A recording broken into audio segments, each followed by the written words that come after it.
وأظلنا شهر السلام ضيف يزور بكل عام فإذا أهل هلاله في الكون ينحسر الظلام. الحمد لله رب العالمين، وصلى الله وسلم وبارك على نبيه الأمين وعلى آله وصحبه أجمعين. Amma ba'd, assalamu alaikum wa rahmatullahi wa barakatuh.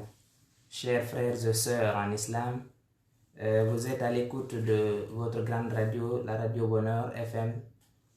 Je vous informe que vous êtes à l'écoute de votre émission spéciale Ramadan qui vous offre une possibilité de lire correctement le Coran, de faire pour vous une tashih, c'est-à-dire de corriger votre lecture du Coran à travers cette émission. Je suis moi Ahmed Traoré, comme vous le savez déjà. Je suis avec notre cheikh Mohamed Yassine Ba dans ce studio. Soyez les bienvenus, cheikh Mohamed. Merci beaucoup. Cette émission se passera ainsi. La première phase va consacrer à une petite introduction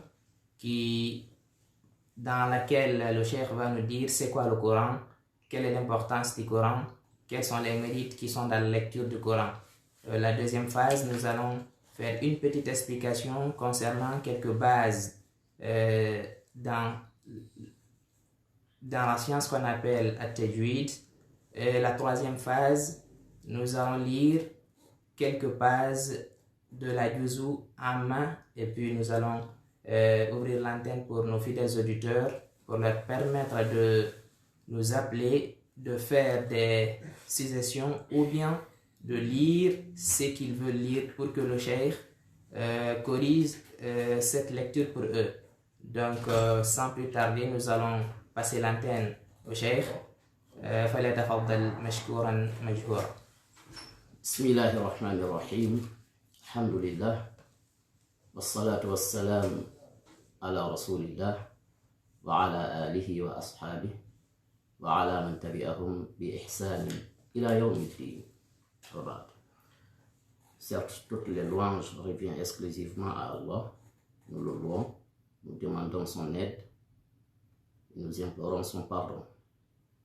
Et nous cherchons protection auprès d'Allah contre le mal qui est en nous et contre les mauvaises actions, contre nos mauvaises actions.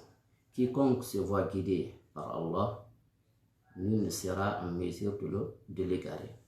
Et quiconque se voit égaré par Allah, nul ne sera en mesure de le guider. Et j'atteste que nul n'est en droit d'être adoré en dehors d'Allah subhanahu wa ta'ala, seul sans être associé. Et j'atteste que Muhammad alayhi salatu wassalam est son serviteur et messager. Que la paix, la bénédiction de Dieu soit sur lui. Ceci dit, certes le livre d'Allah véhicule le discours le plus vrai et la meilleure guidée est celle de Muhammad alayhi salatu wassalam. Les pires des choses sont celles qui sont inventées et toute invention en religion est une innovation et toute innovation est un égarement et tout égarement conduit à l'enfer. Que Dieu nous épargne de l'enfer. Le Coran est la parole d'Allah. Il est miraculeux. Il a été descendu sur le prophète Muhammad alayhi salatu wassalam, qui a été rapporté de lui de manière authentique. Sa récitation est une adoration. Il est la parole d'Allah en toute vérité et non pas la parole d'un autre. Elle provient de lui et vers lui elle retournera. Que cette parole soit récitée par les gens ou qu'elle soit écrite dans les masahif, c'est-à-dire les exemplaires du Saint-Coran, cela ne change pas le fait qu'elle soit la parole d'Allah. Parmi les objectifs du Saint-Coran, on trouve premièrement renforcer les croyances des gens ainsi que les purifier du shirk, c'est-à-dire le polythéisme, et des contes légendaires. Deuxièmement, réformer le culte des gens ainsi que le purifier de l'innovation dans la religion et des égarements. Troisièmement, renforcer les comportements des gens ainsi que purifier leurs âmes. Quatrièmement, renforcer leur vie d'ici-bas, réformer leur vie d'ici-bas par l'intermédiaire de la plus grande législation que l'espèce humaine ait connue. Mentionnons quelques spécificités du noble Coran. Parmi ces spécificités, nous avons 1. Le Coran provient d'Allah, le Très-Haut.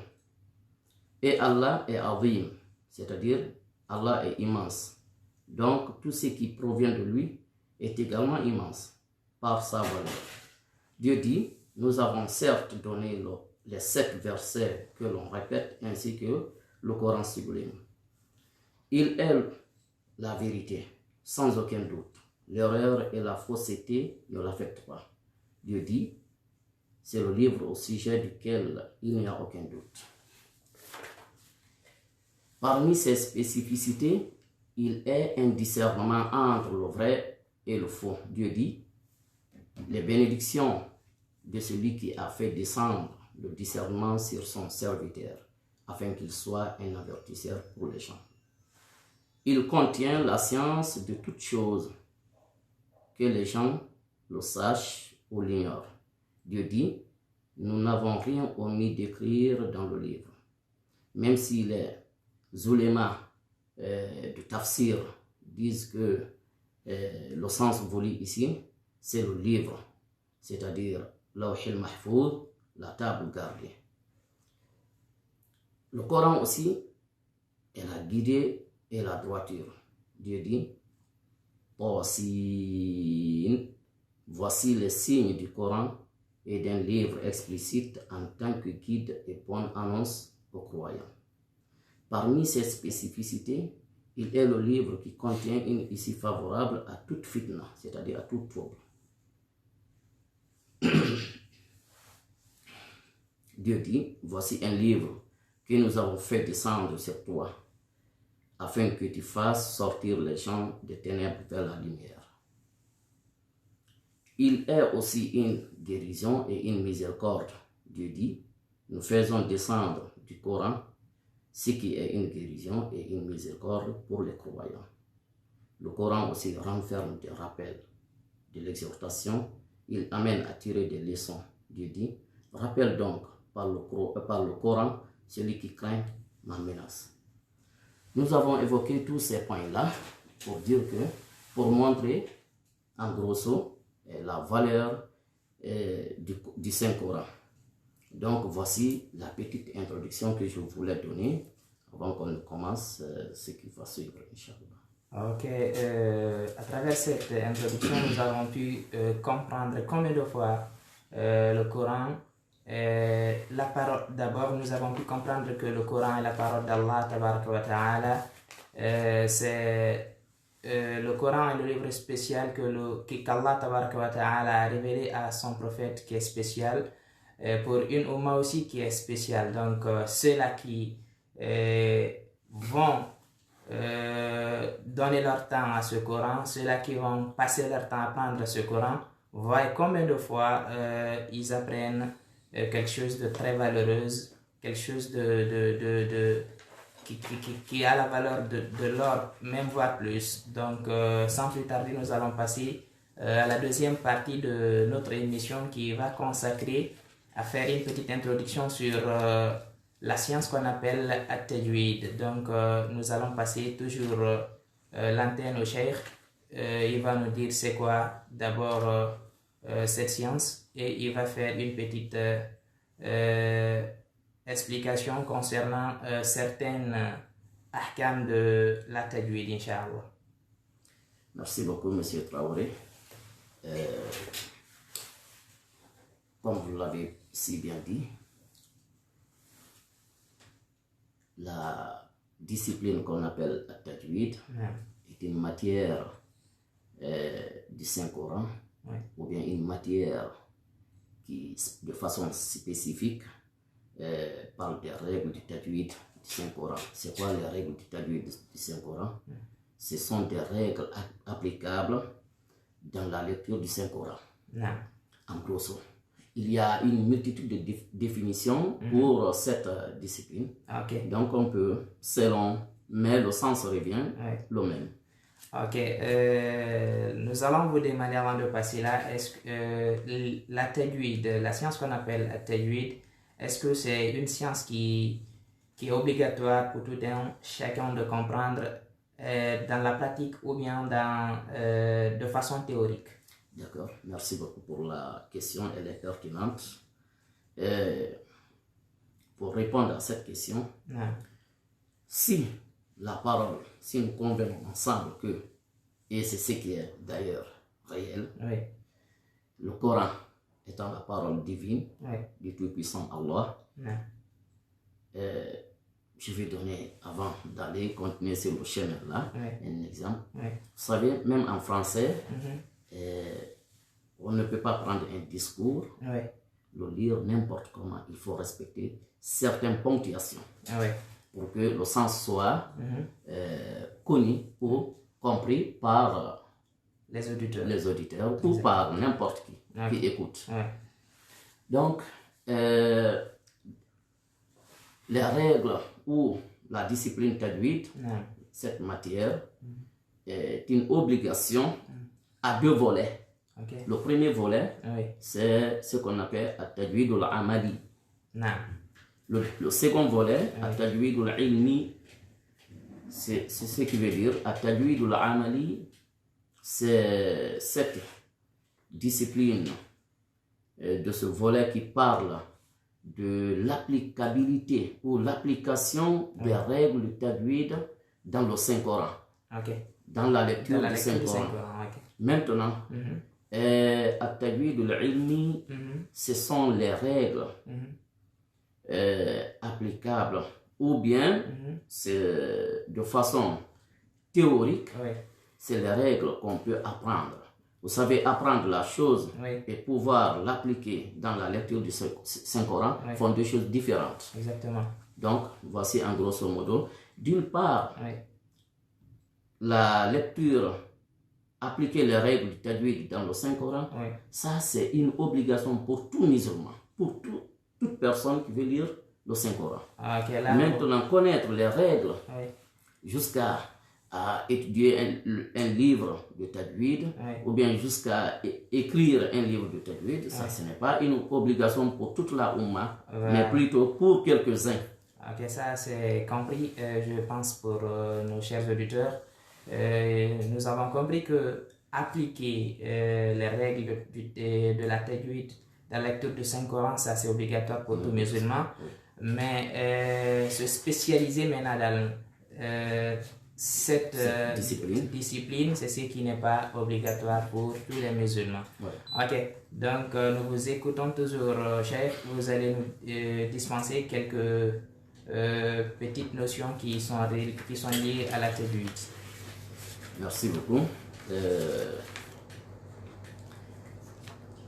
La discipline at-tajwid étant une matière qui s'occupe de la façon de la belle lecture du Saint-Coran, ou bien, autrement dit, c'est une matière qui nous initie à bien lire le Coran parfaitement, comme le Coran a été révélé au prophète Muhammad alayhi salatu wassalam. Donc, pour avoir, c'est le seul livre que vous pouvez lire, et chaque lettre vous donne des récompenses.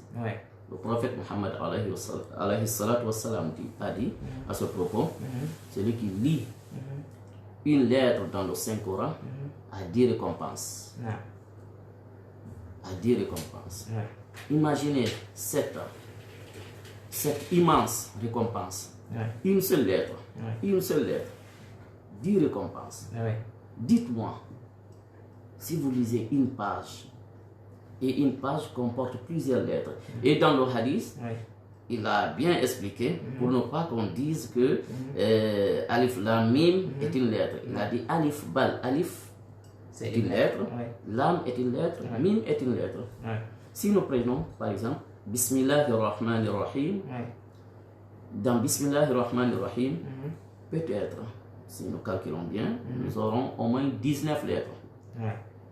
Multiplier 19 fois 10. Donc ça fait 190. Regardez, Ouais. le fait de dire Bismillahirrahmanirrahim seulement vous donne plus de 150 Ouais. récompenses. Ouais. Et si vous faites la lecture d'une sourate, Ouais. si vous faites la lecture d'un nisf, de hizb, de juzu, c'est-à-dire d'un chapitre ou d'une sourate, Ouais. Donc là, c'est immense. C'est immense. La récompense, elle est immense. C'est le livre divin qui a cette récompense. Ouais. Seul. Ouais. Deuxièmement, le Coran a été transmis ou révélé au prophète Mohammed sallallahu alayhi wa sallam par l'intermédiaire de l'ange Gabriel. Ouais. Par l'intermédiaire de l'ange Gabriel qu'on appelle Sayyidina Jibril alayhi salam. Ouais. Celui-ci, c'est le patron des anges, comme vous le connaissez. Ouais. Il a fait descendre le Coran sur le prophète Mohammed sallallahu alayhi wa sallam pendant 23 ans. 23 ans, le Coran descendait selon les événements. Donc, le prophète alayhi salatu wa salam a appris du Coran à travers Jibril alayhi salam. Celui-ci l'a appris à travers notre Seigneur, qui est Allah subhanahu wa ta'ala, Rabbul Izzati. Donc, le Coran, voici comment le Coran nous est parvenu. Donc, une fois que le Coran a été révélé au prophète Mohammed alayhi salatu wa salam, le prophète à son tour a enseigné ses disciples, ses compagnons, ses nobles compagnons, et ceux-ci ont enseigné ceux qui sont venus après eux. Donc, voici la transmission du Saint-Coran, de la lecture du Saint-Coran jusqu'à nos jours. Donc, voici ce qui veut dire on ne peut pas lire le Coran comme on veut, mais plutôt comme ça se doit. Exactement. Raison pour laquelle c'est le seul livre qu'on ne peut pas étudier seul. Même si tu as un niveau élevé, il faut avoir quelqu'un qui est compétent en la matière, bien sûr, qui peut t'enseigner, donner les règles, comme comment le prophète sallallahu alayhi wa sallam a effectué sa lecture, comment il a appris aux compagnons alayhi salatu wa sallam, comment les tabi'in ont appris des compagnons, ainsi de suite, jusqu'à nos jours. Voilà. Ok. Ça aussi, je pense que là, nous allons revenir après. Nous allons continuer sur quelques principes de cette tajwid. Vous allez nous faire un petit briefing sur quelques règles de la tajwid. D'accord. Merci beaucoup. La matière qu'on appelle tajwid, comme vous le savez, toute matière a des titres, des sous-titres et des leçons. La discipline tajwid ne fait pas exception, elle aussi. Donc les règles tajwid qui sont applicables dans le Saint-Coran, au début, ce n'était pas un livre. Pourquoi? Parce que le prophète, lui, le Coran lui a été révélé dans sa langue, qui est arabe. Raison pour laquelle nous voyons le Saint-Coran écrit en arabe. On ne peut en aucun cas l'étudier en français ou bien dans une autre langue. Même si il y a des gens qui tentent, qui essayent de le faire, mais la lecture ne sera pas parfaite. Il faut l'étudier en arabe. En arabe. Comprenez? Même si certaines personnes ne comprennent pas arabe, mais on n'est pas né savant, on peut apprendre. Donc, la discipline tajwid a beaucoup d'importance, a beaucoup de titres qui sont importants. Parmi ces titres, nous avons ce qui est primordial, voire primordial, Makharijul Huruf, c'est ce qu'on appelle Makharijul Huruf, la sortie des lettres, la prononciation parfaite des lettres. Après ça, nous avons un élément qui est très important qui est As-Sifat, Sifatul Huruf, qui est les caractéristiques des lettres. Oui. Les lettres ont chaque lettre en arabe a une sortie. Oui. Et chaque lettre a des caractéristiques. ce qu'on appelle sifat. Non. Et un livre a été écrit par notre cheikh Ibn Jazari, rahmatullahi alayhi rahmatan wasi'a. Il a écrit un livre qu'on appelle, livre comportant des poèmes, bien sûr, qu'on appelle Muqaddimatul Jazariya, fi tajwid. Et de même, Cheikh Suleiman Jamzouri a écrit un livre qu'on appelle Tuhfatul Atfal. Donc ces deux livres explicitent de façon claire, détaillent de façon claire les règles du tajwid. Et surtout pour ceux qui veulent commencer, on commence toujours par Tuhfatul Atfal, parce que dans ça il y a les règles élémentaires, les règles qu'on ne peut pas se fier pour maîtriser le Coran. Donc voici en grosso modo, il y a beaucoup de sous-titres, mais au fil du temps, Inch'Allah, on aura l'occasion d'en parler. Ok, aujourd'hui, quelle leçon vous avez choisi pour nous pour la journée de ce jeudi? Comme aujourd'hui, ce n'est que le début, nous allons, comme nous l'avons fait, c'est une introduction en la matière, expliquer quelques règles dans cette discipline.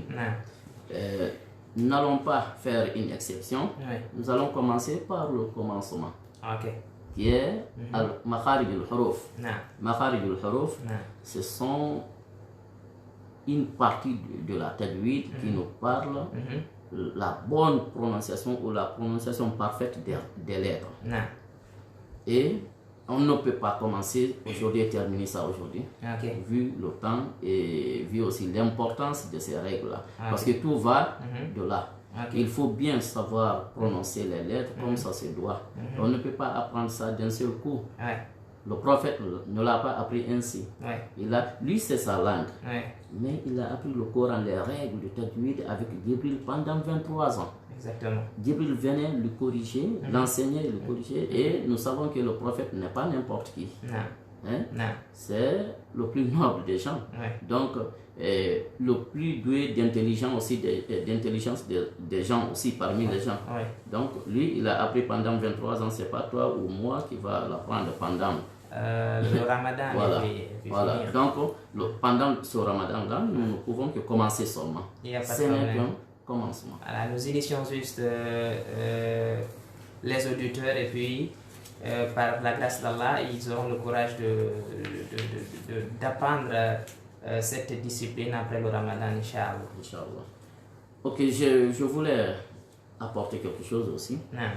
J'ai évoqué Makharij al-huruf, qu'on appelle la sortie des lettres, la bonne prononciation des lettres, ou autrement appelé la phonétique des lettres. Après ça, nous avons les caractéristiques. Au niveau de Makharij, selon Ibn Jazari, dans son recueil, dans son poème, il a dit Makharij al-hurufi sab'ata ashar. La sortie des lettres en arabe est de sab'ata ashar, 17 sorties. 17 sorties. Ce qui veut dire chaque lettre, même si chaque lettre a une sortie, mais aussi il y a des lettres, 2 ou plusieurs lettres qui sortent au même endroit. Les sifat aussi, il y a une grande divergence entre les ulémas de cette discipline, mais l'idée ou l'avis que nous allons prendre, c'est l'avis favorable ou l'avis de la majorité des ulémas de cette matière, qui est l'avis de Ibn Jazari, rahmatullahi alayhi, comme il a dit dans son recueil. Donc, les sifat aussi, le nombre de sifat est de 17 aussi. 17. Parmi ces 17, nous avons 10 qui ont des contre et des caractéristiques contraires, et 7 autres qui n'en ont pas. Donc au fil du temps, Inch'Allah, on viendra un à un pour citer ces caractéristiques. Il n'y a pas de problème. Sans plus tarder, nous allons passer à la lecture et puis ouvrir l'antenne à nos auditeurs. Donc le cheikh je vous charge de nous faire la lecture de quelques versets du Saint-Coran, étant donné que vous êtes un bon lecteur aussi. Ok, étant donné que c'est mon chef, je vous informe, c'est lui qui m'a appris à lire le Coran, donc s'il me charge de le faire, je ne peux pas m'en passer. Sinon, je ne suis pas un bon lecteur comme vous le pensez. Donc, nous allons lire une page de la Sourate Amma, la première page, et puis nous allons ouvrir l'antenne à nos auditeurs. أعوذ بالله من الشيطان الرجيم بسم الله الرحمن الرحيم عم يتساءلون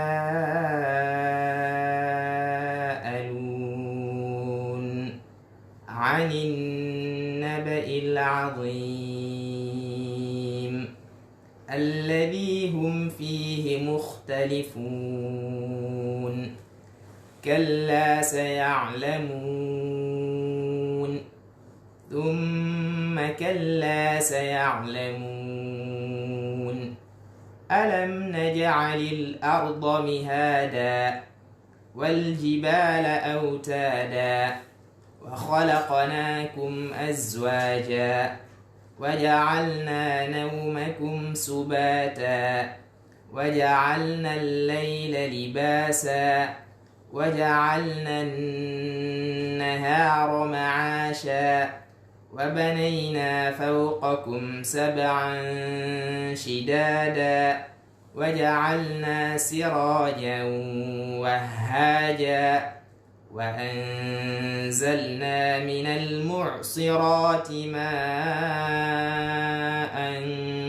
ثجاجا لنخرج به حبا ونباتا وجنات ألفافا إن يوم الفصل كان ميقاتا يوم ينفخ في الصور فتأتون أفواجا وفتحت السماء فكانت أبوابا وسيرت الجبال فكانت سرابا إن جهنم كانت مرصادا للطاغين مآبا لابثين فيها أحقابا لا يذوقون فيها بردا ولا شرابا إلا حميما وغساقا جزاء وفاقا إنهم كانوا لا يرجون حسابا وكذبوا بآياتنا كذابا وكل شيء أحصيناه كتابا فذوقوا فلن نزيدكم إلا عذابا. بارك الله فيكم وجزاكم الله خيرا. Donc, sans plus tarder, nous allons ouvrir l'antenne à nos fidèles auditeurs. Vous pouvez nous joindre à travers les numéros suivants 623 62 62 63 655 55 10 55 669 88 46 deux fois 623 62 62 63 655 55 10 55 169 88 46 deux fois. Naam. Alaykoum salam wa rahmatullah. Rahmatou Devani Ndara, soyez les bienvenus.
623 62 62 63. Alaikum salam. Merci beaucoup. C'est mademoiselle ou bien madame Ramatou de Wandara. Sa lecture, alhamdulillah, c'est une bonne lecture. Cela ne signifie pas qu'il n'y a pas aussi des petites erreurs. D'ailleurs, c'est la raison pour laquelle elle nous a appelé pour faire sa lecture. Donc, Inna lil muttaqina mafaza hadaiqa. Et ici, nous allons rappeler que nous sommes dans la lecture de Riwaya Hafs an Asim min tariq al-Shatibiyya. Et dans cette lecture, nous avons au niveau des prolongations, les moudoud, c'est qu'on dit hadaiqa. On tire les lettres qui sont, ou bien les prolongations pareilles que ça, les tire 4 fois dans cette riwaya. Wakawa'iba atraba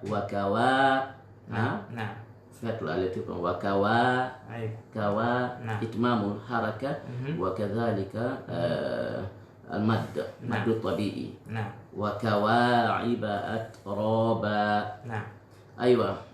En plus, au niveau de sa lecture, ce que j'ai beaucoup remarqué, alhamdulillah, il y a quand même c'est une lecture qui est très bonne. Mais au niveau de Rabbis Samawati wal Ardi wa ma baynahuma ar-Rahman, qu'elle évite de dire wa ma baynahuma ar-Rahman, d'agrandir la lettre mim. Nous allons, nous allons venir, Inch'Allah, au fil du temps, dans notre émission, pour distinguer les lettres emphatiques et les non emphatiques. Inch'Allah. 623, 62, 62, 63. Nam. Bonjour, comment allez-vous? Oui, ça va, alhamdulillah. Bari Abdullah, vous nous appelez d'où? Symphonia. Oui, vous pouvez lire. Ok, Monsieur Bari.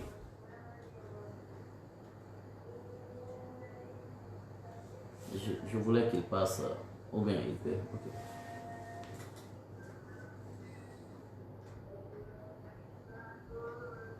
Aïdan, Monsieur Bari,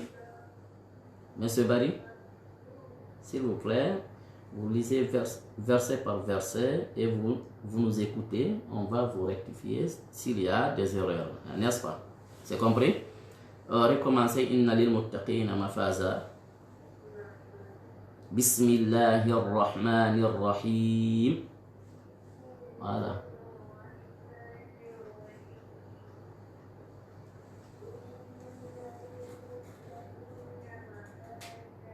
Mafaza. Voilà. Ok, hada'iqa, la lettre qaf qui est hada'iqa. Ne dites pas hada'iqa. C'est une lettre à emphatiser. Voilà. Petit à petit. Vous pouvez revenir, Monsieur Barry, 655, 55, 10, 55. Avant que vous ne preniez quelqu'un, j'aimerais signaler Hada'iqa, comme je l'avais commencé. Hada'iqa, il y a des lettres emphatiques et des lettres non emphatiques. Huruful Isti'la, toutes les lettres de Huruful Isti'la sont des lettres emphatiques. Et le contraire, ce sont les lettres al-istifala. Ce sont Istila et istifala, c'est des caractéristiques que comportent les lettres. Et en plus, notre sœur Ramatullah, ou bien c'est Ramatou, au niveau de ذلك اليوم الحق ذلك اليوم الحق, la lettre comporte la dernière lettre qui est Qaf, une lettre à emphatiser. En même temps, elle comporte ce qu'on appelle Shadda. Shadda, ce qui rend la lettre un peu dure en s'arrêtant sur elle. D'accord. Donc je voulais signaler ça parce qu'elle disait ذلك اليوم الحق. حق. Alaykoum assalam wa rahmatullah. Oui, c'est bonheur. Ok. Nous vous écoutons. Nous vous écoutons. Vous voulez lire ou bien poser une question? Oui, vous pouvez lisez. lire.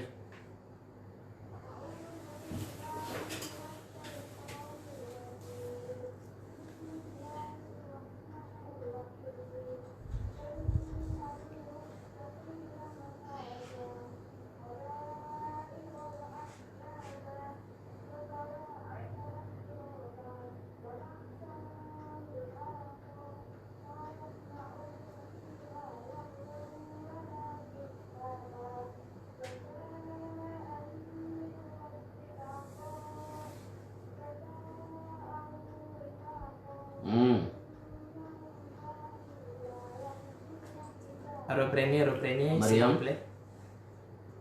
جزاء من ربك جزاء من ربك عطاء. Elle est partie. Elle s'est retournée derrière. جزاء وفاقا يا جزاء وفاقا جزاء من ربك عطاء حسابا. نعم. Allô? Alaykoum assalam wa rahmatullah. Nous vous écoutons. Allez-y, madame. Allez-y, s'il vous plaît. Allô? Oui, nous vous écoutons, madame Diallo. Oui. Elle n'a pas de retour. Lisez. On vous écoute.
Merci, c'est Madame Salimatou, ou bien Mademoiselle Salimatou.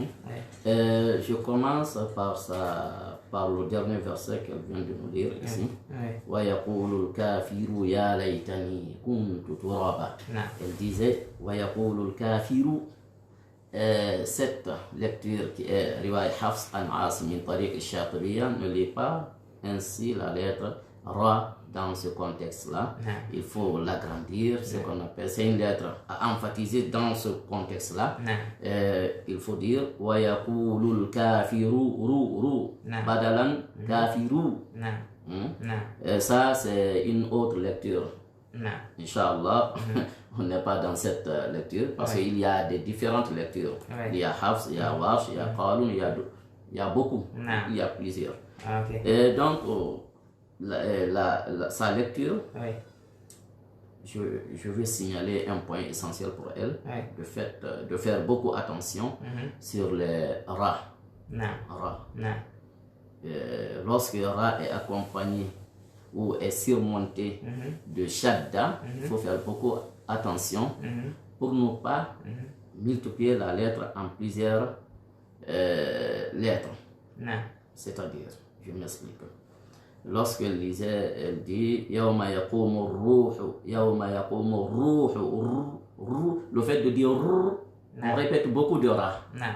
Et tandis qu'ici, il n'y a que deux ra. Non. Ra sakin, ra mutaharrik. Non. Donc, quelle est la bonne manière?